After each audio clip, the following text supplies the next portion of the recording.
لست وحيدا ولازال ليك دور. دي رسالة لناس في وسطينا. إيليا بعد حياة قوية مليانة بخدمة عظيمة وتحمل لمشقات واضطهاد من أخاب الشرير وإيزابل، أصيب بالاكتئاب. الكتاب يقول لنا أنه طلب الموت لنفسه وقال قد كفى الآن يا رب خذ نفسي. في فكرة سيطرت على إيليا إنه وحيد، وإن مفيش حد تاني بيخاف الرب غيره، وإنه خلاص خلص مهمته وعايز يموت. الفكرة دي عزلت إيليا داخليا جوه نفسه، وبالتالي عزلته عن الناس. أصيب إيليا بالاكتئاب والإجهاد النفسي وطلب الموت لنفسه. الرب في النص قابله بشخص اسمه عبيديا بيخاف الرب، وحكاله عبيديا على إنه أخفى 100 نبي للرب وعلهم بخبز وماء. يبقى إن الفكرة مش عايزة تدخل في ذهن إيليا. الرب بيحاول يعالج الفكرة إنك أنت مش وحدك وفي ناس تانية، لكن الفكرة مش عايز تدخل إيليا. خوف إيليا واكتئابه خلاه يستخبى في مغارة. فمرتين الرب يناديه يقول له مالك ها هنا يا إيليا، أنت مستخبي كده ليه؟ يقول له أنا خدمت خدمة عظيمة، غيرت غيرة للرب، عشت حياة قوية، لكن الناس مش كده، الناس مش حلوة، فبقيت أنا وحدي. يكرر إيليا بقيت أنا وحدي أكتر من مرة. في المرة الأولى الرب ما ردش عليه، يرجع تاني ربنا يقول له مالك ها هنا يا إيليا. إيليا برضو يرجع يقول نفس الكلام، أنا خدمت طول حياتي خدمة جميلة وقوية وغيرت للرب، لكن عندي شعور بالوحدة، بقيت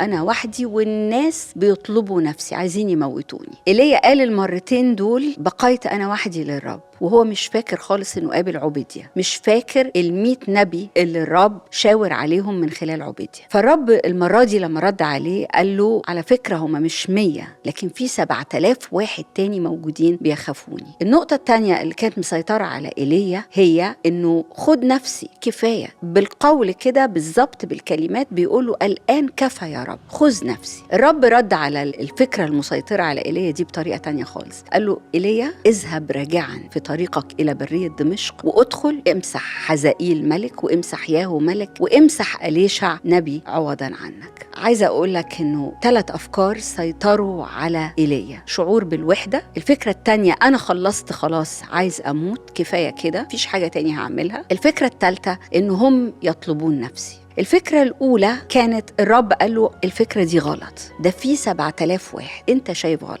الفكرة الثانية انه انا خلصت خلاص، انا عملت كل حاجة ممكن تتعمل. الرب رد عليه قال له انت لسه ليك دور، انا عايزك تعمل كذا وكذا وكذا، انت مش عارف انت خلصت ولا لا. الفكرة الثالثة اللي سيطرت عليه انهم بيطلبوا نفسي، انا هموت، هم عايزين يموتوني. الحاجة الجميلة في الفكرة الثالثة دي ان اللي كان أخاب اللي عايز يموت إيليا مات وإيليا فضل عايش. اللي عايزة أقوله لك إنه في رسالتين في المعاني اللي إحنا اتكلمنا فيها. الرسالة الأولى انتبه للأفكار السلبية اللي أنت متعرض لها ومسيطرة عليك وقومها. مش كل فكرة سلبية حقيقية، ومش كل فكرة سلبية حقيقية بالكامل، ممكن يبقى فيها جزء من الحقيقة لكن مش لازم يبقى كامل. الأفكار السلبية بتغير سلوكنا مع نفسنا وبتغير سلوكنا مع الناس، وربنا بيحاول ينبهنا أكتر من مرة وبأكتر من طريقة، فمحتاجين نفتح أذهاننا. الرسالة التانية إنك طول ما انت لسه عايش على الأرض ف100% ليك دور، وهتعرف الدور في الوقت. كتير كبار السن يقولوا أنا خلصت. هو مش إحنا اللي بنحدد إحنا خلصنا ولا لا، اللي بيحدد هو الرب. هو عارف إيه الدور اللي عايزه منك بعد شوية. الكتاب بيقول إنك أنت ملح الأرض، مجرد وجودك على الأرض في حفظ للناس اللي حواليك. صلاتك ممكن تفرق، مكالمة تليفون بتعملها ممكن تفرق مع حد.